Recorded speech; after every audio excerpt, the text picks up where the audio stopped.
ជម្រាបសួរបងប្អូនទាំងអស់គ្នាក្នុងវីដេអូនេះដែរខ្ញុំសូមធ្វើការ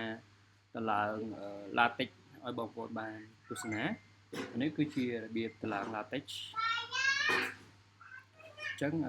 LaTeX នេះគឺខ្ញុំបានតាម script បែបនេះបងប្អូន script ដែលខ្ញុំវាយ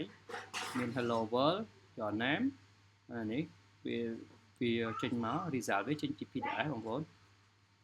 អញ្ចឹងមុនដំបូងគឺយើង download LaTeX នឹងMac Text សិនណាព្រោះយើងប្រើនៅលើ Mac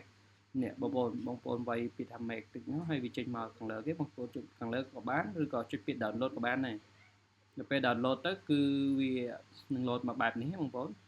ទំហំវាគឺ 6G បងប្អូនហើយនេះថ្ងៃ update បងប្អូន download យកថ្ងៃចុងក្រោយមកបងប្អូនរងចាំវាពេញមកបងប្អូនចំពោះការ install បងប្អូនគ្រាន់តែចុចលើ file វាហ្នឹងអា file ដែលបងប្អូនបាន download 6G ហ្នឹងខ្ញុំនឹងធ្វើការតម្លើងនេះបងប្អូននេះMac បងចាំបន្តិចខ្ញុំបាន remove ចោលបងប្អូនដោយសារខ្ញុំបាន remove ចោលការតម្លើងវាគឺអត់មានអីពិបាកទេនេះគឺជា example មួយបងប្អូននេះ basic នេះដូចគ្នាបងប្អូនចុចតែ install ហើយចុច agree មកវាមាន load agree បងប្អូនចុច agree នេះ agree ហើយពេលដែលនេះហើយគឺវានឹង load ឲ្យ password ដែរដល់ដំណាក់កាលហ្នឹងហើយបងប្អូនរងចាំឲ្យវា complete មកបងប្អូនដោយសារតែខ្ញុំបានតម្លើងហើយខ្ញុំអត់អាចតម្លើងម្ដងទៀតបានទេគាត់ឲ្យ password កុំព្យូទ័រយើងមករួចស្រេចបងប្អូននេះខ្ញុំធ្វើការតម្លើងដំបូងខ្ញុំលុបនេះខ្ញុំឲ្យ AI generate text ឲ្យខ្ញុំបងប្អូននេះ file នេះគឺជា file ដែលខ្ញុំបង្កើតក្នុង folder text ទេខ្ញុំប្រើវា Visual Code គឺវាងាយស្រួលសរសេរបងប្អូន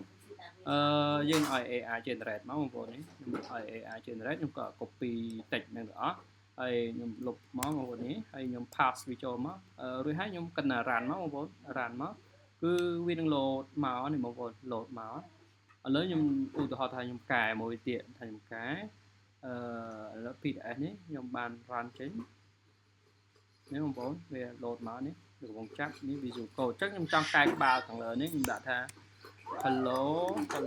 Prahim Man នេះ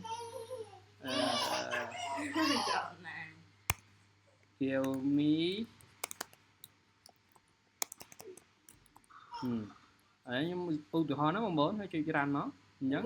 យកមកកន្លែងនេះវិញវានឹង refresh ឲ្យឃើញបងប្អូនគឺវាងាយស្រួលមែនតើអញ្ចឹងសង្ឃឹមថាវីដេអូនេះបងប្អូនអាចធ្វើបានទាំងអស់គ្នាបើសិនជាធ្វើអត់បានទេបងប្អូនអាចទាក់ទងមកខ្ញុំបានខ្ញុំមានសេវាកម្មតម្លើងបងប្អូនអរគុណជម្រាបលា